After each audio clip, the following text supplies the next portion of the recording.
Banyak di antara kita yang gelisah itu bukan kurang dan sempit keadaannya, tapi karena rasa cukup dalam kehidupannya. Termasuk rasa untuk berterima kasih kepada kehidupan alam semesta yang Allah berikan kepada hidup kita ini. Bunda di rumah tangga, kenapa sering ada problem masalah? Satu jawabannya, karena bunda sedikit berterima kasih kepada pasangan hidup bunda. Betul apa enggak? Suami kenapa sering rungsing di rumah tangganya? Karena suami seringkali membandingkan istrinya dengan perempuan di luar sana. Padahal istrinya sudah memberikan banyak hal kepada suaminya. Maka kurang berterima kasih. Bismillahirrahmanirrahim. Assalamualaikum warahmatullahi wabarakatuh. Bunda yang dirahmati Allah, hidup ini hakikatnya adalah waktu di antara waktu sholat dan waktu disolatkan. Hidup ini hanyalah titian detik berdetak, jantung berdegup, yang diantaranya kita hanya sedang menunggu waktu sholat dan waktu disolatkan. Bunda tadi sholat subuh. Setelah sholat subuh kemudian bunda menyiapkan sarapan bagi suaminya, menyiapkan perlengkapan bagi anaknya sekolah, kemudian bunda berangkat taklim. Ustadz Hilman, hakikatnya taklim ini bukan hanya sekedar taklim, tapi bunda sedang menanti satu waktu yang nanti zuhur datang, namanya adalah sholat zuhur.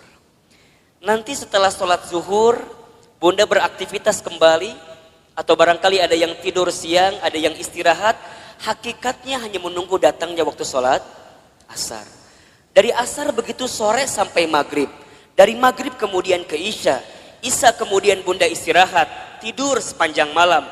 Hakikatnya menunggu datangnya sholat subuh. Dan kalau seandainya waktu sholat itu tidak berjumpa dengan kita, maka sudah saatnya kita berjumpa dengan waktu untuk disolatkan. Ya bunda, intinya bahwa yang namanya kehidupan ini ada sesuatu yang datangnya akan mendadak. Di antaranya apa? Kematian, kan? Maka satu kali ada nasihat yang disampaikan oleh malaikat Jibril kepada Nabi SAW. Nasihat dari siapa? Malaikat Jibril. Untuk siapa? Rasulullah SAW. Kalau nasihat ini datang dari malaikat Jibril untuk Nabi, berarti nasihat ini pun relevan atau bisa dijadikan nasihat untuk kita semua sebagai umat Nabi Muhammad SAW. Ustadz Hilman, Ahilman, apa nasihat yang malaikat Jibril berikan kepada Rasulullah? Kata malaikat Jibril, ya Muhammad, wahai Muhammad, pertama, isma syi'ta fa innaka mayyitun. Hiduplah kamu sesuka kamu ingin hidup, silahkan. Tapi kamu harus ingat bahwa semua yang hidup akan berjumpa dengan yang namanya kematian. Itu nasihat pertama. Jadi saat bunda hari ini hidup di dunia, silakan hidup. Berapapun usia yang Allah berikan, berapapun jatah umur yang Allah persembahkan, silahkan. Tapi ingat kata Jibril, dari setiap sendi kehidupan kita, kita semua akan berjumpa dengan yang namanya kematian. Sesungguhnya kematian itu akan datang kepada manusia, kitaban muajjala, datangnya tertentu di waktu yang tiba-tiba. Kitaban muajjala. Kita tahu semua akan mati, kita tahu semua akan wafat, tapi kita semua tidak ada yang tahu kapan kita semua akan diwafatkan. Betul apa betul? Kita semua tahu semua tempat itu bisa jadi tempat potensial untuk kita wafat, tapi kita nggak pernah tahu di tempat mana Allah akan wafatkan diri kita. Maka bagaimana Ustadz menebak semua kematian kita? Rasul pernah mengajarkan kepada kita, innamal mar'u yumitu fil hayat illa ma dzatihi fil hayati dunya. Setiap manusia akan diwafatkan oleh Allah sesuai dengan kebiasaannya saat hidup di dunia. Ustadz baca berita kemarin, ternyata Mas Ashraf itu memang meninggal mendadak karena serangan jantung. Tapi di antara testimoni yang sangat luar biasa, ternyata beliau itu punya yayasan panti asuhan yang setiap bulan beliau support dananya. Jadi bukan hanya beliau sekedar seorang artis, seorang public figure yang mungkin kita tahu wafatnya, tapi di antara kenangan yang sangat luar biasa adalah kemarin ada testimoni dari pimpinan panti asuhannya yang kemudian beliau sampaikan yang membuat dia kehilangan sosok Ashraf itu bukan hanya sosok sebagai public figure, tapi setiap bulan beliau mencintai anak yatim piatu di bawah panti asuhan. Diingat gitu. Nah sekarang Bunda yang ada di sini Ustadz akan tanya, yakin nggak kita semua akan mati? Pasti akan mati? Betul? Sekarang kalau seandainya Bunda wafat di waktu yang lebih dekat daripada kehidupan hari ini, persiapan apa yang sudah Bunda lakukan? Hah? Belum ada. Belum ada Ustadz. Iya. Justru Bunda datang ta'lim ini persiapan buat menjelang kematian. Betul apa enggak? Bunda datang ke majelis ilmu ini persiapan buat menjelang kematian. Dan kalau bicara sibuk mah tuh Bunda, wajah di dia makan sibuk semua merenan. Sibuk. Naon Bunda sibuk naon wae hidup teh. Sok ngumah wadah, bener teh. Di rumah banyak gak yang harus kita ngumah wadah pagi hari ini? Tumbukan baju banyak, setrikaan banyak. Ari ibu teh naon sih gawena? Ngumah wadah, setrikaan, masak. Jadi banyak kesibukan kita. Tapi kenapa di antara Bunda masih punya waktu, masih punya kesempatan, masih kemudian menyegerakan kebaikan ini, datang ke talim ini, kemudian barangkali karena hari ini Masya Allah di atas juga penuh sampai keluar-luar, desek-desekan. Kenapa Ustadz mau seperti ini? Karena satu alasannya, kita nggak pernah tahu bekal apa yang akan kita bawa menuju Allah Subhanahu Wa Taala. Betul apa enggak? Maka Bunda yang dirahmati Allah, ini nasihat juga. Kalau Bunda sedang down dalam melakukan kebaikan dan agar terus diistiqomahkan dalam kebaikan itu, ingat, bisa jadi kebaikan yang kita tunaikan adalah kebaikan terakhir dalam kehidupan kita. Itu aja yang Bunda bayangkan. Jadi kalau Bunda diajak ngaji, ada rasa-rasa malas, langsung Bunda mikir, bisa jadi ini pengajian saya terakhir. Bunda nggak pernah pakai hijab, nggak pernah pakai jilbab. Kemudian tiba-tiba ada yang ngajak Bunda pakai jilbab. Bunda jangan mikir, engkewe nges usia 50 tahun. Emang nyampe 50 tahun? Kan kita nggak punya jawaban untuk itu. Jadi kalau ada orang yang ngajak kebaikan, langsung. Karena bisa jadi bab kebaikan yang kita lakukan hari ini adalah yang terakhir. Makanya Nabi itu kalau sholat dengan para sahabat, saat beliau ngimamin, apa kalimatnya? Setelah kalimat istau istaqimu, luruskan safnya, rapihkan safnya, lihat kalimat selanjutnya. As-sholatul muwaddi, sholatlah seakan-akan kamu sholat yang terakhir. Itu aja. Makanya kalau Bunda sekarang sedang kesel sama suami misalnya. Halo? Bunda kesel sama suami misalnya. Biar nggak kesel, bayangkan. Bisa jadi Bunda teh sama suami waktunya nggak lama lagi. Bener tuh? Jadi kalem we. Isuke maut suami saya mah. Gitu. Bisa jadi, iya mah bisa jadi.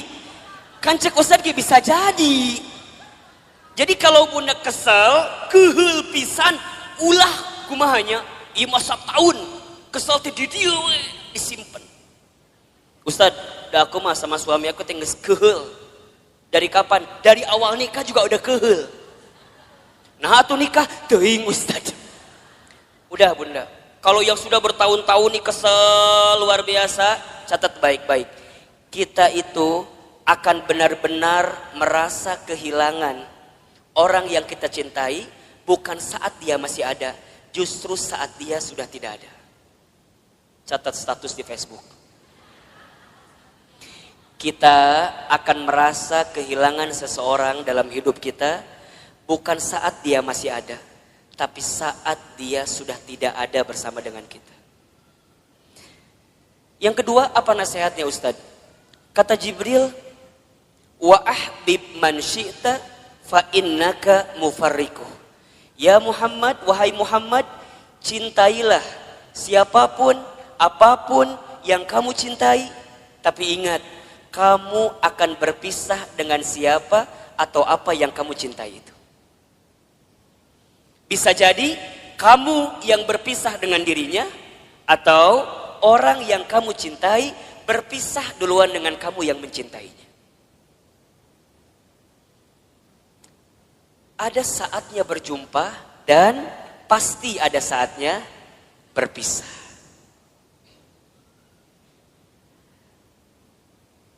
Terbayang sama bunda barangkali. Kalau tiba-tiba orang yang kita cintai dipanggil oleh Allah, kekuatan apa yang bisa membendung kesedihan kita? Ustadz pernah ngalamin, ya. Waktu Ustadz keterima beasiswa ke Amerika Serikat, baru 2 bulan di sana, Ustadz dapat kabar ibunda yang Ustadz sayangi itu meninggal. Dulu kelas 3 SMA, dari Amerika mau pulang susah, harus pulang seperti apa. Tapi Ustadz bersyukur, karena sebelum Ustadz berangkat ke Amerika, itu ada 1 minggu dikasih libur sama pesantren, Ustadz pulang kemudian ke rumah, dan selama seminggu itu Ustadz nemenin ibunda almarhumah. Nemenin terus. Nyuapin makannya, nemenin sholatnya. Dan begitu banyak di antara kata-kata ibunda yang terekam di hari-hari seminggu itu, yang sekarang jadi kenyataan. Ustadz sering ceritakan ke bunda barangkali. Bagaimana ibunda Ustadz waktu 1 kali sarapan, Ustadz suapin, ketika sarapan ibunda bilang ke saya, Hilman, nanti mama bakal nonton Hilman ceramah di TV. Dulu saya gak pernah nyangka, orang Garut, orang kampung, orang miskin, anak yatim, gimana caranya bisa ke Jakarta, bahkan bisa masuk TV. Hari ini, apa yang ibunda saya ucapkan jadi kenyataan. Ibunda saya pernah dapat hadiah sejadah, gambarnya Ka'bah.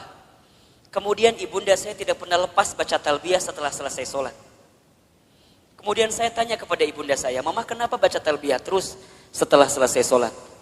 Kata ibunda saya, Hilman, Iman, sambil dipegangin pipi saya, Mama itu ingin sekali berangkat ke Baitullah. Kalau Mama gak sempat berangkat ke Baitullah, Mama doain Iman bisa bolak-balik ke Baitullah. Hari ini, saya pengen berangkat ke Baitullah kapanpun terserah kita. Karena banyak travel yang kerjasama dengan kita. Tapi di balik itu semua, kadang ketika saya berangkat ke Baitullah, saya suka sedih. Karena saya belum sempat menggenggam tangan ibunda saya, ayahanda saya, untuk bisa menatap Ka'bah. Maka bunda yang dirahmati Allah, kita akan merasa kehilangan seseorang yang kita cintai, bukan saat orang itu masih ada, tapi orang itu setelah tiada. Maka mohon maaf lahir batin, kalau sekarang bunda punya keluarga, punya suami, pasangan, anak-anak gitu. Cara mencintai yang paling tulus kepada mereka, bukan saat mereka masih ada. Tapi bayangkan seandainya orang ini sudah tidak ada dengan kita. Dan Ustadz tuh paling kesal, paling sebel, kalau ada istri yang suka bilang begini, Ustadz, da aku mah nikah sama suami aku teh, meni asa gak pernah bahagia teh. Ari bunda udah berapa tahun nikah teh? 12 tahun. Selama eta kesiksa terus 12 tahun teh. Yakin dak moal mungkin 12 tahun teh meni sangsara terus, betul apa enggak? Ada enggak selama 12 tahun sisi bahagia yang suami berikan? Pasti ada, pasti. Gak mungkin gak ada. Ustadz nanya, bunda sekarang tinggal di mana? Di rumah. Sekarang Ustadz tanya, itu rumah dari siapa? Tuh kata apa Ustadz? Tiba-tiba ayawe di imah orang. Tapi kan gara-gara suami, betul apa enggak? Sedikitnya ada uang suami, gak banyak mungkin uang suami, tapi setidaknya suami yang kemudian dia bekerja, banting tulang, walaupun uangnya nggak seberapa, dia ngasih rumah buat kita. Bunda bisa tinggal di rumah itu. Betul apa enggak? Bunda masih ingat sempat jalan-jalan sama suami, sempat mungkin jalan-jalan ke Taman Safari merenan pernah. Dulu waktu awal-awal, betul apa enggak? Yang Taman Safari tiketnya masih 50.000 kene. Ayeuna geus 250.000 tiketna. Meureun baheula ke Taman Safari, ayeuna mah ke Taman Coret-Coret. Teu naon? Betul apa enggak? Jadi bunda, mohon maaf ya. Kalau ada di antara bunda yang saat ini sedang disakiti oleh suaminya, ada di antara bunda yang barangkali hari ini sedang dikhianati oleh suaminya, di antara bunda barangkali hari ini yang sedang ternoda hatinya karena suaminya, bayangkan sosok suami kita yang walaupun pernah menyakiti kita, dia pernah memberikan sesuatu yang terbaik dalam hidupnya buat kita. Jadi kalem. Dan kita akan ketemu tahapan berpisah dengan orang yang kita cintai. Maka cintai dia selagi ada. Anak bunda, cintai dia selagi ada. Suami bunda, cintai dia selagi ada. Ibu, bapak, ayah, bunda, orang tua bunda, cintai dia selama masih ada. Demi Allah, bunda akan merasakan sakit sesakit-sakitnya saat ingin berbuat baik kepada orang tua, sedangkan orang tua sudah tidak ada. Maka satu kali Ibnu Umar itu pernah bertanya kepada Rasulullah, ya Rasulullah, kalau seandainya aku menggendong ibuku keliling muterin Ka'bah, apakah aku bisa membalas semua kebaikan orang tuaku? Apakah aku bisa membalas kebaikan ibuku? Jadi aku gendong ibuku keliling Ka'bah, apakah aku bisa membalas kebaikan ibuku? Apa jawaban Nabi ketika itu? Wahai Ibnu Umar, seandainya kamu menggendong bukan hanya di depan Ka'bah, tapi kamu menggendong ke seluruh dunia ibunda kamu, demi Allah, jangankan semua kebaikannya, tendanganmu saja saat engkau dikandung dalam rahimnya belum tentu membalas kebaikan kamu, ibunda kamu, dengan apa yang kamu lakukan. Jadi kalau sekarang bunda berikan apapun kepada orang tua, misalnya ngasih A, ngasih B, ngasih C, ngasih D, dan kita merasa cukup membalas semua kebaikan orang tua, demi Allah, tendangan kita pun saat kita dikandung oleh orang tua tidak akan bisa membalas semua kebaikannya. Maka cintai dia selama masih ada, karena kita akan menyesal ketika orang tua kita sudah tidak ada. Yang ketiga, apa nasihatnya? Wa'mal ma syi'ta fa innaka mazyun bih. Ya Muhammad, berbuatlah kamu sesuka kamu ingin berbuat, tapi ingat, kamu akan diminta pertanggungjawaban dengan apa yang kamu lakukan itu. Jadi bunda, silakan bunda berbuat apapun terserah bunda, tapi ingat, kita akan diminta pertanggungjawaban. Jangan hanya berpikir nikmat di dunia, tapi berpikirlah balasan apa yang akan kita dapatkan ketika kita kembali kepada Allah. Mudah-mudahan wafatnya Ashraf kemarin yang cukup mengagetkan kita, membuat kita tertegun, terenyuh dan tersentuh bahwa mati akan datang tiba-tiba. Ajal tidak bisa menunggu taubat kita, dan taubat kita pun tidak bisa memastikan ajal kita. Kalau Allah sudah inginkan wafat dalam waktu yang dekat dalam hidup kita, kita bisa apa? Kita nggak bisa mengakhirkan, kita nggak bisa menunda, semua pasti akan bertemu dengan kehidupan kita. Mudah-mudahan orang tuanya yang sudah wafat, barangkali di sini ada yang sudah wafat orang tuanya, ditempatkan di tempat terbaik Allah Subhanahu wa taala. Dan mudah-mudahan kita semua pun diistiqomahkan sampai husnul khatimah. Baik, bunda yang dirahmati Allah, Ustadz hari ini akan lanjutkan kajian yang pekan lalu kita masih bahas. Judulnya adalah cara menghadapi kegelisahan. Kita review sedikit ya. Pertama, cara menghadapi kegelisahan itu adalah dengan cara husnuzon kepada Allah. Ustadz Hilman, apa itu husnuzon? Husnuzon itu artinya berpikir baik, berkata baik, berprasangka baik kepada Allah Subhanahu wa taala. Bagaimana caranya husnuzon, Ustadz? Bagaimana caranya husnuzon, Ustadz? Katakan, ini yang terbaik dalam hidup saya dan ini yang terbaik di mata Allah Subhanahu wa taala. Karena sesuatu yang baik menurut kita belum tentu baik menurut Allah, tapi yang terbaik menurut Allah pasti yang terbaik dalam kehidupan kita. Pertama, agar kita tidak gelisah, atau bisa menghadapi kegelisahan, husnuzon dalam kehidupan. Yang kedua, caranya adalah berusahalah untuk menerima atau percaya dengan ketetapan Allah, dalam kurung takdir. Takdir itu artinya sesuatu yang Allah tetapkan. Kalau bunda diberikan masalah oleh Allah, berpikirlah bahwa memang kita yang pantas dan bisa menghadapi masalah tersebut. Soal anak SMP gak akan mungkin dikasih ke anak SD. Soal anak SMA gak akan mungkin dikasih ke anak SMP. Semua dalam hidup ini sesuai dengan takarannya, sesuai dengan ukurannya. Terima takdir dan percaya takdir Allah Subhanahu wa ta'ala.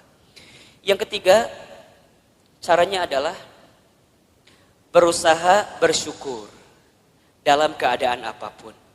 Ustadz Hilman, apa itu bersyukur? Bersyukur itu artinya berterima kasih dalam keadaan apapun. Asyukru bil qalbi, syukur dengan hati. Asyukru bil lisan, syukur dengan lisan. Asyukru bil amal, syukur dengan amal perbuatan. Banyak di antara kita yang gelisah itu bukan kurang dan sempit keadaannya, tapi karena rasa cukup dalam kehidupannya. Termasuk rasa untuk berterima kasih kepada kehidupan alam semesta yang Allah berikan kepada hidup kita ini. Bunda di rumah tangga, kenapa sering ada problem masalah? Satu jawabannya, karena bunda sedikit berterima kasih kepada pasangan hidup bunda. Betul apa enggak? Suami kenapa sering rungsing di rumah tangganya? Karena suami seringkali membandingkan istrinya dengan perempuan di luar sana. Padahal istrinya sudah memberikan banyak hal kepada suaminya. Maka kurang berterima kasih. Sekarang Ustadz tanya yang ada di sini. Bunda yang ada di sini, berapa sering bunda mengucapkan terima kasih kepada suaminya? Tiap hari? Cius? Beneran? Gampang saja evaluasinya. Kalau bunda kenapa di rumah tangga itu seakan-akan sempit terus, tidak menemukan jalan keluar terus, cek. Barangkali kita jarang mengucapkan terima kasih kepada pasangan hidup kita. Terima kasih, terima kasih. Seberapa banyak yang ingin kita terima tergantung seberapa banyak yang kita kasih. Kalau bunda ingin diberikan tambahan dalam penerimaan hidup kita, maka banyaklah memberi, banyaklah mengasihi kepada orang-orang yang dekat dalam kehidupan kita. Sama suami katakan, ayah terima kasih sudah mau jadi suami saya. Karena barangkali kalau aku tidak nikah sama ayah, mungkin sampai usia sekarang aku belum nikah. Dan yang tertipu matanya cuma ayah sama aku teh. Mungkin seperti itu, mohon maaf. Suami kita juga harusnya bilang makasih sama istrinya. Karena barangkali kalau kita dulu nggak nikah sama suami yang sekarang itu, betul? Mungkin kita akan nikah dengan yang lain, yang lebih prospek daripada suami orang lu jelas teh ayeuna. Tapi Allah yang memilihkan kita sampai pada tahapan seperti ini. Maka banyak-banyak berterima kasih. Sama anak, bunda sama anak jangan minta dihargai. Kakak, mama teh capek ngurus kamu. Dari kecil ngebesarin kamu, coba hargai mama. Kata anak, berapa harganya mah? Kan gitu jawabannya. Bunda jangan balik minta penghargaan kepada anak, tapi balikin ke anak. Nah, terima kasih ya. Sudah jadi kakak yang baik, adik yang baik, anak yang baik buat mama. Berharga banget itu anak kita bunda. Investasi akhirat yang tidak akan pernah terputus adalah anak kita. Makanya mohon maaf, Ustadz mah suka bilang begini. Kalau bunda punya anak, kemudian ada pengeluaran buat anak, jangan pernah menyebutkan biaya. Tapi sebutkan itu investasi. Apa bedanya Ustadz? Kalau biaya itu habis. Bunda keluarkan habis. Tapi kalau investasi, bunda keluarkan balik lagi buat bunda. Makanya kalau buat anak jangan bilang, Ustadz biaya anak teh besar. Jangan, itu salah. Kalau biaya anak, bunda keluarkan habis, gak balik lagi ke bunda. Dia sekolah SDIT, SMPIT, SMAIT mungkin mahal harganya. Bunda jangan bilang biaya sekolah mahal. Jangan. Bunda katakan investasi sekolah anak saya mahal.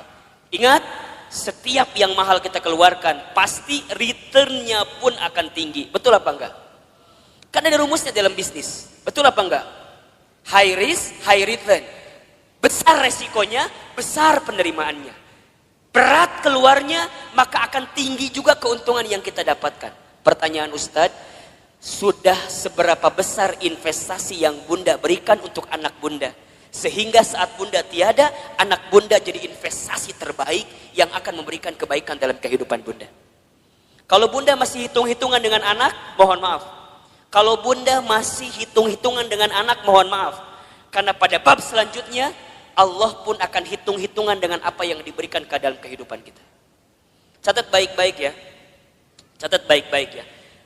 Rezeki itu tidak akan pernah habis saat kita memberi yang terbaik untuk keluarga kita. Rezeki kita tidak akan pernah habis saat kita memberikan nafkah yang terbaik bagi keluarga kita. Maka lihat kalimatnya, nafkah. Nafkah itu sama dengan kalimat infak. Asal katanya dari kalimat nafako atau infako, sama. Apa artinya? Sesuatu yang kita berikan dalam hal materi yang akan kembali dalam kehidupan kita. Itu infak. Makanya para suami, mohon maaf ya, para suami di luar sana, ini Ustadz bicara ke kamera. Emang ada suami di belakang? Emang ada di sini yang tiba-tiba pakai jilbab gitu? Suami nggak ada kan? Para suami, mohon maaf, kalau antum mau ditinggikan derajatnya, mau bertambah rezekinya, jangan pernah hitung-hitungan ngasih sama istrinya. Catat. Jangan minta diulangi pohodei Ustaz. Para suami, para ayah, kalau kita ingin ditinggikan derajatnya, dimudahkan rezekinya, maka jangan pernah pelit kepada istrinya. Karena saat engkau membahagiakan istrimu, di saat itu Allah akan bahagiakan kehidupan. Ustadz percaya sekali bahwa suami yang baik sama istrinya, kemudian istrinya bahagia karena kehidupannya, istri bahagia itu menentukan rezeki suami. Makin bahagia istrinya, maka makin mudah rezeki suaminya. Cius. Benar. Bunda tanyain istri saya. Tanya nanti kalau ketemu. Teh Lina, bahagia nggak punya suami kayak Ahilman? Tanya. Nggak tahu atuh, tanya ku ibu. Engke kalau ibu ketemu sama Teh Lina, ibu tanya. Ustadz mah sangat meyakini Bunda. Sekarang banyak keajaiban rezeki dalam diri Ustadz itu bukan semata-mata karena Ustadz, bukan. Saya mah tuh apa daya lah, jangan kieu hungkul lah. Ya ginilah apa gitu kita mah. Betul nggak? Semua kebaikan datang hinggap kepada kita karena ada magnet yang kuat. Magnetnya adalah istri kita. Kebayang kan? Itu teh baru satu istrinya. Hah? Naon ieu teh? Ada yang salah Ustaz sampaikan? Emang Ustaz ngomong naon tadi teh? Iya, itu teh baru satu doa dari istrinya. Kebayang gak kalau doanya banyak? Yang banyak bukan istrinya, bukan. Doanya. Satu istri, tapi mendoakan banyak, itu bagus. Daripada istri banyak gak saling mendoakan, malah saling berantem. Itu gak bagus. Betul apa enggak? Yang lebih bagus istrinya banyak, doanya banyak. Enggak. Jangan kan? Jangan. Nah jadi Bunda Nuri wuh. Cemburu. Benar Bunda. Dan sama, Bunda juga sama. Saat jadi istri, jangan pernah meminta sesuatu di luar kemampuan suaminya. Disebutkan dalam hadis, begitu banyak perempuan yang menempati tempat di dalam api neraka. Kenapa? Karena ingat, bukan karena kurang sholatnya, bukan. Bukan karena kurang baca Quran, bukan. Bukan karena kurang zikirnya, bukan. Tapi karena mereka saat jadi istri kurang bisa menerima apa yang suaminya berikan. Halo, jelas tidak? Jadi dua nana kudu seimbang.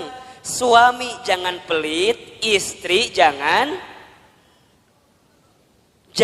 minta sesuatu di luar kemampuan suaminya. Yang terjadi kadang dua-dua nana rumah tangga teh. Suamina pelit, istrina teu mikir gitu. Ustad, gimana kalau suami aku teh sebenarnya ada uangnya teh, tapi meni pelit pisan. Ada nggak yang kayak gitu? Nu mana istrina? Coba kita selamatkan dalam kebaikan. Insya Allah enggak kan? Ustad, kalau begitu boleh nggak seorang istri ngambil uang dari suaminya?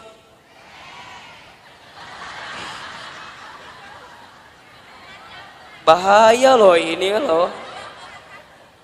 Kela Ustaz nanya nih. Ustaz tanya, Ustaz jalan ke sini lah sedikit.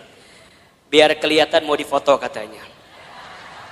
Ustaz mau tanya, suaminya punya uang tapi pelit. Bunda boleh ngambil apa enggak?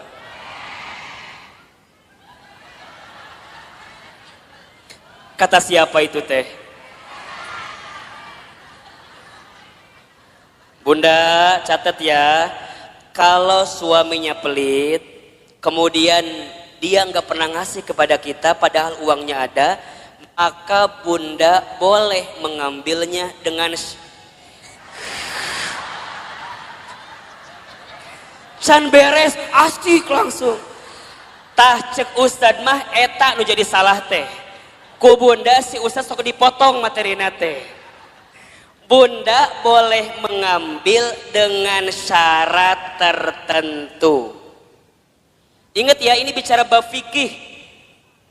Contoh ya, jadi kalau suami pelit, uangnya ada tapi nggak ngasih ke bunda, bunda boleh ngambil dengan syarat tertentu. Satu, bunda ambil sesuai dengan kebutuhan keluarga. Satu, ingat ya, bukan kebutuhan bunda, kebutuhan keluarga. Jelas kira-kira? Uang dapur kebutuhan bunda atau kebutuhan keluarga? Baik, uang pembantu kebutuhan bunda atau keluarga? Bunda beli tas baru new arrival di Botani, kebutuhan keluarga atau kebutuhan bunda?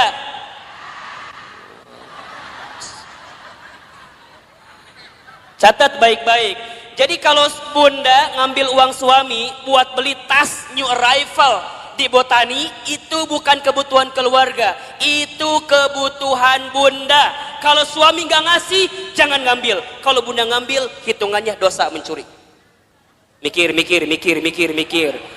Berapa rupiah yang sudah bunda ambil, pikir. Suami pelit, ada uangnya, bunda ambil buat beli make up. Boleh apa enggak? Boleh, asalkan suami senang dengan make up yang bunda kenakan. Lamun bunda beli make up, tok cek suami teh, reka mana gaya? Misalnya, suami nggak nerima dengan apa yang diambil karena make upnya, mohon maaf, bunda harus bilang sama suami. Ini bab penting tentang keuangan bunda. Contoh topik lain Ustadz biar bunda paham.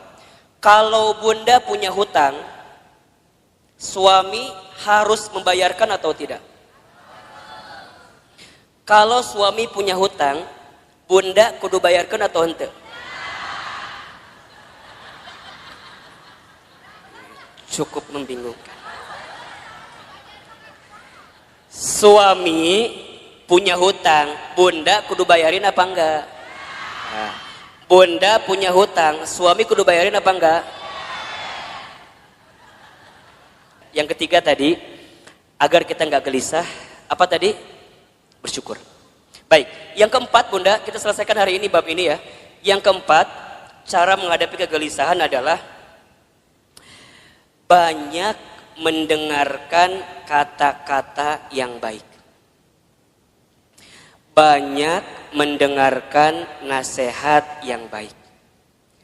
Banyak mendengarkan sesuatu yang baik. ada di surat Az-Zumar ayat 18. Coba dibuka. Surat Az-Zumar ayat 18. Surat ke-39 kalau nggak salah ayat 18. Boleh Bun dibacain artinya, bantuin ustadznya. Az-Zumar ayat 18. A'udzubillahi minasyaitonirrajim. Yaitu mereka yang mendengarkan perkataan lalu mengikuti apa yang paling baik di antaranya. Mereka itulah orang-orang yang telah diberi petunjuk oleh Allah dan mereka itulah orang-orang yang mempunyai akal sehat. Baik Bunda, perhatikan kalimatnya. Di situ diperintahkan oleh Allah kita semua untuk mendengarkan sesuatu yang baik.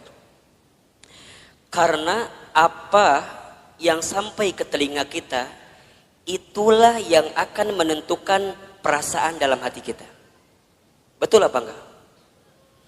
Apalagi buat perempuan, buat para muslimah. Perempuan itu lemahnya atau kelemahannya di telinga. Laki-laki lemah atau kelemahannya di mata.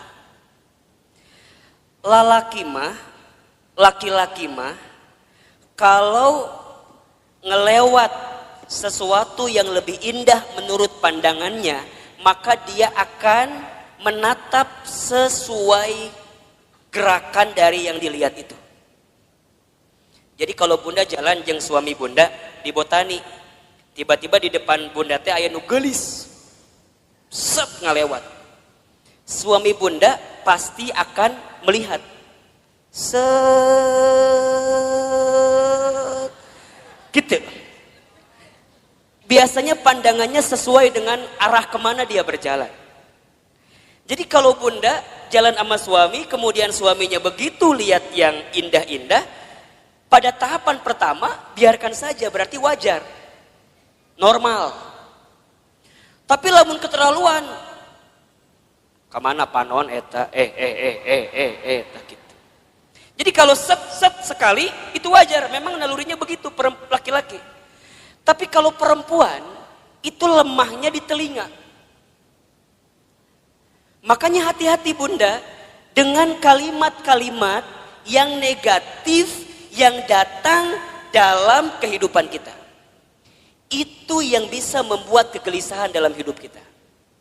Contoh, Bunda teh punya teman. Pertama begini, Cida sini.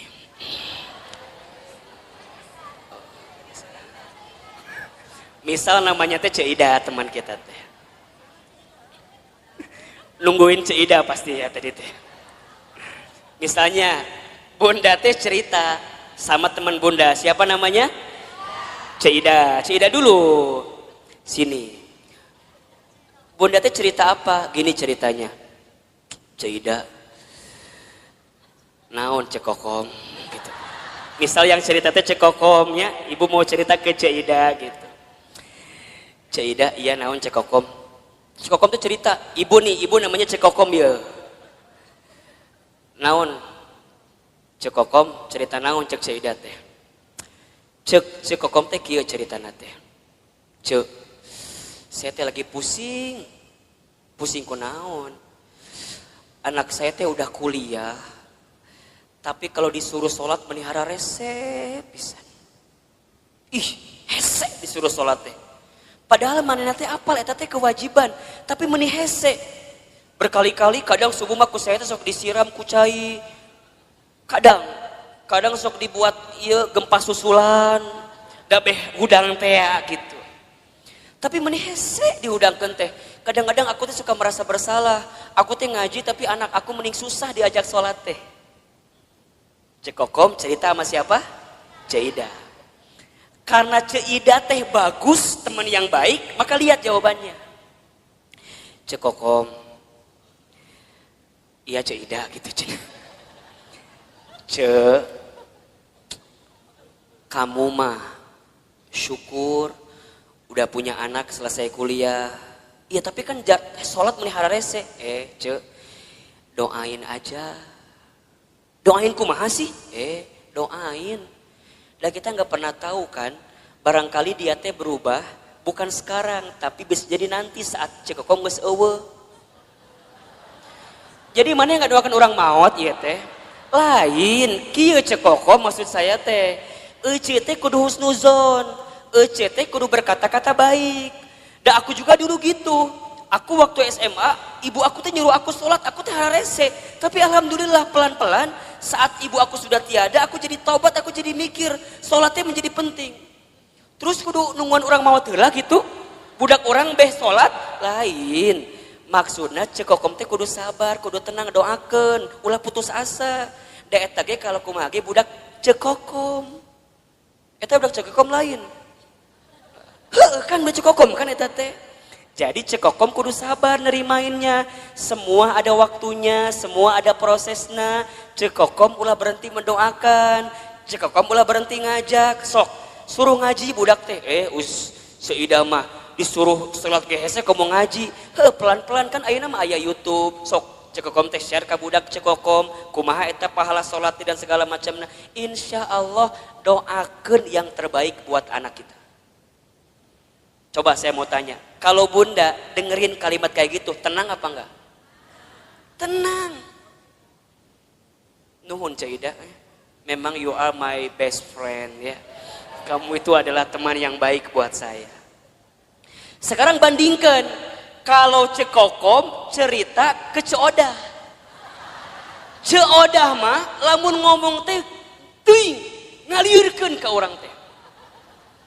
Da kata-katanya teh kurang baik wae.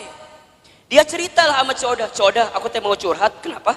Anak aku teh udah kuliah tapi titah sholat meni hese. Da Ceodah teh lamun ngomong teh kitu wae pasti. Cekokom, apal teu? Eta teh pasti pangaruh ti suami cekokom. Coba. Da moal mungkin budak teh teu sholat lamun bapana sholat. Da eta mah gara-gara suami cekokom teh tara sholat. Cekokom coba bayangkan tah suami cekokom. Ustaz mau tanya, tenang atau tambah gelisah? Yang tadi pertama nu kapikiran saha? Anaknya doang, ditambah cerita Ceodah, tambah siapa? Betul apa enggak? Matakna bunda di telinga kita kudu difilter. Mana yang kira-kira nggak bikin kita tenang, mana yang kira-kira bikin kita gelisah, tinggalin, pelan-pelan mundur teratur. Kan sok ayahnya, bunda teh punya teman, kan sok ayah ya, punya teman yang kalau ketemu dia ngomongnya baik, ada nggak kira-kira? Ada, tapi ada teman yang kalau ketemu dia teh, orang terbuka masalah oke, gara-gara saya tahu masalah jadi kebawa masalah. Betul apa enggak? Matakna hati-hati dengan teman-teman yang berkata kurang baik dalam kehidupan kita. Ingat nih, perempuan itu telinganya sangat lemah. Kalau ada kata-kata yang buruk hingga ke telinganya, bisa masuk ke dalam pikirannya, terasa di hatinya, itu yang membuat gelisah dalam kehidupan. Sekarang Ustadz tanya, kalau bunda sering banyak gelisah, apakah masih ada teman-teman di sekitaran bunda yang kalau bicara seringkali memberikan pengaruh yang buruk dalam kehidupan bunda? Ayah, nu gitu, tinggalkan lieur. Tapi Ustaz jadi benci, bukan jadi benci. Memang ini tahapan selanjutnya untuk menghilangkan kegelisahan. Bunda harus ketemu dengan orang yang kalau bicara positif. Bunda harus ketemu dengan orang yang bicaranya baik. Bunda harus ketemu dengan orang yang kalau dia bicara muatin kita. Kan Ustaz berapa kali bilang, teman baik itu bukan teman yang seringkali mengiyakan ucapan kita. Tapi teman yang baik adalah teman yang bisa mengatakan tidak. Teman yang bisa mengatakan jangan. Teman yang bisa mengatakan gak boleh bunda, itu gak baik. Selama gak baik, dia katakan dengan sesuatu yang tidak baik. Itu teman yang baik. Ulah kieu ieu mah, tahu bunda teh salah. Kemudian nanya sama teman bunda. Teman bunda teh karena ngerasa teman kita, kemudian mengiyakan kelakuan kita, walaupun kita salah. Caidah, saya mau cerita dong. Caidah deui. Caidah mah bager. Naon ceritanya teh cekokom? Masih cekokom da loba masalah mah cekokom. Da loba masalah mah cekokom wae eta. Cek si cekokom teh, Ceuida. Kan kamu tahu ya, aku teh lagi ada masalah sama suami aku. Terus kemarin malam teh tiba-tiba ada yang nge-DM ke Facebook aku. Saha eta si Aceng teh ya. Nu mana si Aceng teh? Emang Ceuida teh apa? Eta si Aceng teman SMP aku yang dulu pernah suka sama aku waktu SMP. Terus kumaha? Ya kan aku teh penasaran. Ieu teh siapa yang tiba-tiba assalamualaikum gitu di DM na teh. Terus aku lihat profilnya meni asa bening gitu. Asa alus lah dia gambarna teh. Aku teh balas weh, daripada bingung kan ini teh saha, barangkali temen aku. Aku balas weh, waalaikumsalam. Terus dia bilang gini, kamu masih kenal sama aku apa enggak? Kemudian Cekom balas, siapa ya kamu ini? Langsung dia juga balas, aku Aceng. Yang dulu sering nganterin kamu waktu sekolah. Kan langsung terbayangnya SMA 5 Bogor, kebayangkan? Kan bunda teh baheula sekolah di SMA 5 Bogor. Jadi jeung si Aceng teh sok dahar di kantin, meuli bala-bala 5 ngaku hiji teh ya baheula. Masih inget kan ya kan kisah eta teh. Darmaji dahar 5 ngaku hiji teh ya, jeung si Aceng teh. Tiba-tiba si Aceng datang di saat waktu yang tepat, betul gak sih? Di saat kita teh lagi bener-bener punya masalah sama suami, datang si Aceng. Ngobrol kasih Ceuida. Cek Ceuida teh, cek Kokom, ingat kamu teh masih punya suami, hargai suami kamu. Oh gitu Ceuida. Kalau kamu jadi suami kamu, coba kalau suami kamu kayak gitu sama perempuan lain gimana, kamu sakit hati apa enggak?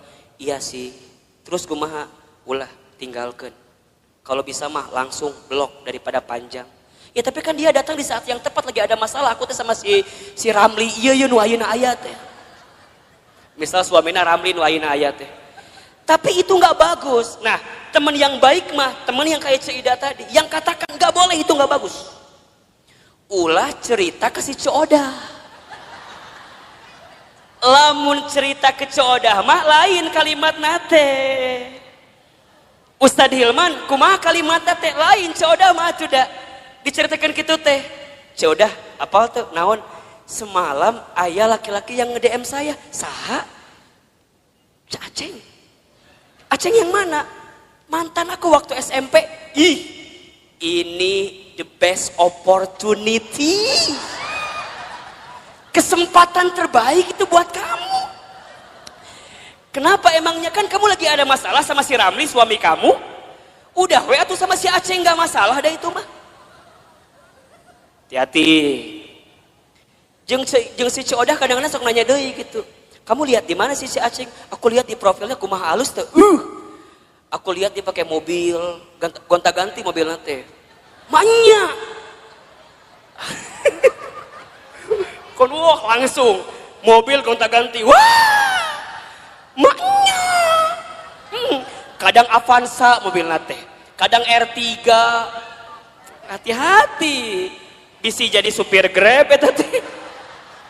Da tergoda teh ya eta ku si mobil, bunda dengerin kata-kata Coodah yang kurang baik, ujungnya apa? Udah cekokom eta kesempatan, peluang, nggak akan datang 2 kali loh kayak si Aceng kayak gitu. Nges, beda kamu mah lagi ada masalah sama suami kamu, bisa jadi ini jalan keluar dan doa-doa yang Allah ijabah buat kamu. Sok hati-hati, hati-hati. Jadi ayah juga Coodah ayah di dia nusuk juga Coodah ngomong ayah. Ingat ya, kata-kata buruk itu bunda akan mempengaruhi pikiran kita. Pikiran kita mempengaruhi hati kita. Sama bunda juga, kalau bunda hidup di rumah tangga dengan suami, kalimat suami seringkali mendatangkan hal-hal yang negatif dalam kehidupan bunda. Naon tinggalkan. Kalau suami kata-katanya kurang baik didengar oleh kalimat bunda, maka bunda katakan kepada suami bunda, ayah, kalau ayah nggak bisa berperilaku sesuai kemauan bunda, minimal ayah tidak berkata-kata yang buruk dalam kehidupan rumah tangga kita. Mungkin suami kita belum bisa berubah dengan kemauan kita. Setidaknya suami kita tidak berkata-kata buruk dengan ucapannya dalam kehidupan rumah tangga kita. Karena mohon maaf, para istri banyak yang tersakiti hatinya bukan semata-mata karena kelakuan suaminya, tapi lebih banyak karena kata-kata dari siapa? Betul apa enggak? Mungkin kalau sekali ditampar, set, bisa hilang, selesai. Tapi kalau kata-kata sudah menusuk di hati, itu bertahun-tahun tidak akan pernah bisa bunda lupakan. Betul apa enggak? Terbayang dalam benak kita. Apalagi hati-hati. Hati perempuan itu seperti cermin katanya. Al-mar'atu kal mir'ah. Perempuan itu seperti cermin. Kalau sudah tersakiti hatinya, sama seperti cermin pecah. Mungkin kamu bisa meletakkan kembali pantulan cahayanya, tapi pantulan cahayanya tidak akan sama sebagaimana cermin itu di waktu sebelumnya. Bunda tersakiti, mungkin bunda bisa memaafkan, tapi untuk melupakan tak mudah seperti memaafkan tadi. Betul apa enggak? Biasa aja, biasa aja. Dan itulah nanti yang akan membuat hidup kita gelisah. Makanya nanti ditambah, kalau bunda sudah mendengarkan kata-kata yang baik dan tidak menemukan di orang-orang yang dekat dengan kita, maka bunda temukan kata-kata yang baik itu di tempat majlis ta'lim, majlis ilmu. Makanya Ustadz Hilman mohon maaf ya, kalau bunda barangkali seringkali mendengarkan kajian saya, sangat sedikit sekali kajian saya bicara tentang hal-hal yang mungkin mengusik hal-hal lain, kemudian nyindir hal-hal yang lain. Saya bicaranya deket-deket aja, deket-deket di sini aja. Saya berusaha untuk menghadirkan kata-kata nasihat yang bijak dalam kehidupan bunda. Buat Ustadz mah bunda nyatat, kemudian bunda lupa kajian saya, nggak masalah. Karena barangkali catatan hutang lebih banyak daripada catatan kajian saya. Makanya sekali dia datang diingetin lagi, dicas lagi, betul apa enggak? Atau udah kebayang bunda bahwa lagi waktu sekolah yang ada ujiannya, bunda mah jarang belajar, bener enggak? Kadang mau ujian teh pas ulangan we. Pas mau ulangan baru belajar. Kamu ayeuna taklim, eueuh UTS-na eueuh. Eueuh UAS-na eueuh. Jadi jangan berharap kalau dia akan ngebuka lagi catatannya. Karena yang bunda butuhkan kadang-kadang ketika mendengarkan kalimat-kalimat yang baik, itu tenang ketika menghadapi masalah bunda. Betul apa enggak? Bunda nggak bisa doa sendirian. Kemudian bunda dibimbing untuk berdoa. Dan bunda mendapatkan ketenangan. Kenapa? Karena dengan telinga bunda mendengarkan ketenangan itu. Makanya mohon maaf lahir batin ya. Kalau bunda sedang punya masalah. Kan kita mah seringkali curhatnya. Bener apa ente? Buat ustadz perempuan curhat itu nggak masalah. Karena barangkali buat perempuan itu adalah cara dia menyelesaikan masalah dia. Betul? Kan kadang-kadang bunda mah kalau udah curhatnya jadi agak tenang kan. Dan yang paling hebat mah kadang-kadang curhat manehna solusi oge, manehna oge. Nggak beres ngomong baru dia keluarkan solusinya. Ustadz aku begini. Tapi kan aku harusnya begini ya Ustadz ya. Eta jawabannya. Ngomong sorangan jawab sorangan eta. Mungkin buat perempuan itu jadi jawaban ya silahkan saja. Tapi alangkah lebih baik kalau bunda sedang ada masalah, bunda temukan seseorang yang ketika dia bicara bisa mengeluarkan kata-kata baik yang menenangkan kehidupan bunda. Misalnya, bunda ketemu Ustadz, ulah ngomong kieu, Ustadz aku mau curhat. Ulah, liur ka Ustadna. Langsung we, Ustadz bisa nasehatin saya apa enggak? Karena tanpa bunda cerita pun Ustadz udah tahu. Dari wajah gak bisa bohong. Nukie ya wajah-wajah banyak masalah pasti. Nukie nih wajah ada masalah sama suaminya kelihatan. Ustadz dari mana kelihatannya? Air mata gak bisa bohong. Betul apa enggak? Air mata itu lebih deras mengalir saat kita tersakiti oleh orang yang dekat dalam kehidupan kita. Air mata, coba Ustadz mau nanya, nangis itu lebih sakit yang mana? Yang terisak-isak atau yang dia menangis pelan sampai dia nggak bisa keluar air matanya saking sedih? Nah, nu mana coba? Dua nana. Bener nggak sih? Kadang-kadang bunda teh mau curhat nggak bisa, pernah nggak kayak gitu tuh? Mau ngomong nggak bisa karena saking sakitnya perasaan kita, pernah nggak kayak begitu? Kan kalau pada bab gitu jadi pusing kan? Misalnya bunda nih janjian sama saya di kantor saya di Jalan Azimar 3, kantor teman hijrah. Bunda pernah main ke sana? Nanti main ke sana ya. Kalau ketemu saya syukur, kalau enggak nanti ketemu banyak di sana. Tadi kumaha tadi menangis teh? Oh iya. Oh, lebih sakit mana? Menangis yang terisak-isak atau menangis yang air mata keluar tapi mulut nggak bisa bicara? Nah, Ustadz bilang dua-dua juga sakit, tapi lebih sakit yang air mata keluar tapi mulut nggak bisa bicara kan? Bunda kunaon? Kunaon? Kunaon? Kan liar kan? Masuk Ustadz tinggal ke naon? Ditanya, ditanya. Oh ternyata Ustadz baru tahu bunda, kalau ada masalah jangan ditanya katanya. Betul apa enggak? Jangan, kunaon? Jangan, karena perempuan gak akan jawab. Bunda kunaon? Gitu pokoknya Ustadz, gitu. Gitu kumaha. Gitu pokoknya mah. Ustadz ngerti kan? Kumaha coba? Orang bisa ngerti kumaha. Oh ternyata bunda, dengan ilmu jadi kebalik. Artinya kalau ada perempuan yang cerita, ibu yang cerita, dia sebenarnya tidak butuh dalam artian solusi dengan masalahnya.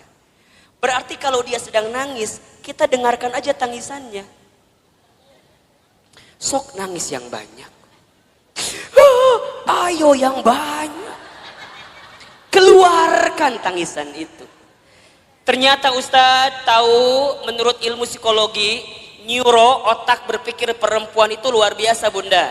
Setiap perempuan menangis ketika dia ada masalah, maka air mata yang menetes itu menunjukkan masalah yang keluar pelan-pelan. Jadi makin banyak tangisannya, makin banyak keluar masalahnya. Jadi kalau ada yang nangis, ku bunda teh langsung tanean ku emer. Tah ka dia sok ceurik sing loba. Keun bae dan keke beres sorangan. Dia kalau udah beres nangis baru tenang, betul apa enggak? Dan dia akan tambah tenang ketika dia mendapatkan kata-kata yang baik di telinganya. Jadi kalau dia ada masalah jangan ditambahin dengan kata-kata yang buruk. Misalnya dia nangis nih, gitu wae ceurik, gitu wae ceurik. Itu masalah satu belum selesai, tambah masalah yang kedua. Catat para suami di luar sana tuh. Makanya kalau istri sedang menangis itu bunda, dia nggak butuh nasihat yang dalam tanda kutip dimarahin. Dia butuh pundak untuk bersandar. Matakna Ustadz mah kalau ada yang hadir di majelis taklim, ibu-ibu, diukna nyender, biasa nama di imah loba masalah. Dan di rumahnya nggak punya sandaran. Matanya lamun ngaji pasti we tembok mana tembok dah hayang nyender teh karena tembok eta. Ayo bunda harus temukan seseorang yang saat dia bicara menenangkan kehidupan kita. Teman kita cari nih, kalau sekiranya teman kita ngasih pengaruh yang buruk, tinggalkan, pelan-pelan mundur teratur. Dia yang bikin kita gelisah, dia yang bikin kita gelisah. Cek ngaji yuk. Ah nantilah, Uce ngaji sekarang lah, angkeke aya kene ngaji sekarang. Wah, itu kan bagus. Ikutin teman kayak gitu, jaga baik-baik. Uce inget ya, Rabu pekan ketiga jadwalkeun. Eta teh jadwal Ustadz Hilman. Emang kumaha gitu? Ngeunaheun ceramahna teh. Misal, ieu mah misal. Henteu ge teu nanaon kalem we, da moal ngamak Ustadz mah. Oh gitu bunda, pokoknya ku bunda kudu ditanggalkan, ulah ke mana-mana kudu masuk kata mah. Pok ikutin. Ulah kieu ieu mah. Bunda ngajak temen ya ngaji ka dieu. Cek bunda teh, cek. Itu Ustadz Hilman teh. Eta Ustadz teh udah mulai ceramah pelan-pelan. Yang lain ketawa, senyum. Desi eta mah kadang-kadang kitu wae pengaruhna teh. Naon sih? Jambar hasi beresna aja ngaji. Bun. Di sini ada yang begitu apa enggak? Kalau ada orang diajak ngaji ku bunda teh, kemudian dia pengaruhnya negatif terus, ngomongnya negatif terus, pelan-pelan tinggalin, enggak benar. Ini yang bikin gelisah bunda. Bunda harus temukan orang yang ketika diajak ngaji ku bunda teh, kemudian dia dengerin. Cek, kumaha, enakeun teu? Kamu kenapa baru ngajak aku sekarang? Nah, dia semangat walaupun barangkali mohon maaf, walaupun mungkin Ustadz Hilman teh menurut dia di hati nama asa teu nyambung gitu. Walaupun, tapi karena kata-katanya enak, nih positif buat kita dia semangat. Jadi kata-kata itu makanya yang keempat nanti cara menghadapi kegelisahan adalah berkata-kata yang baik. Ini berapa ya? Beriringan, mendengar yang baik, berkata-kata yang baik. Salamatul insan fi hifdil lisan. Selamatnya diri manusia tergantung lisannya. Satu peluru hanya bisa nembak satu kepala. Tapi satu kata yang terucap bisa nembak ratusan kepala. Betul apa enggak?